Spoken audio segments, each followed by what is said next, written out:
দুর্ভিক্ষ যা হচ্ছে বঙ্গবাদ ফসল আক্রমণ করতো। তারপর জিজ্ঞেস বলে দাবানলের ফলে বনে বনে ফসল লেগে দাবানলের ফলে বিভিন্ন পশু পাখি মারা যেত এবং গাছ নষ্ট হয়ে যেত। ফলে সমাজে প্রচুর খরচ এবং যেহেতু গাছপালাতে অনেক কিছু আমাদের লাভ হয়, তাই মানে মধ্যবংশের রাজারা তাদেরকে খুব গুরুত্ব দিত। আর আরেকটা হতো বন্যার ফলে দুর্ভিক্ষ। কি কি বললাম? দুর্ভিক্ষ, বন্যার ফলে দুর্ভিক্ষ, দাবানলের প্রচুর জীবন আর বঙ্গবাদের পর দুর্ভিক্ষ। আর মহারাষ্ট্রের পুরনো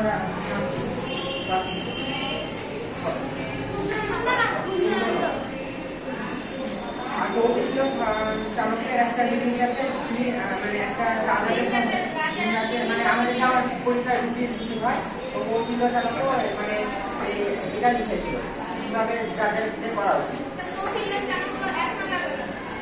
আমাদের মতবাদ আছে, কৌটিল্য যে আমাদের চাণক্য আরেকজন আর কৌটিল্য আরেকজন।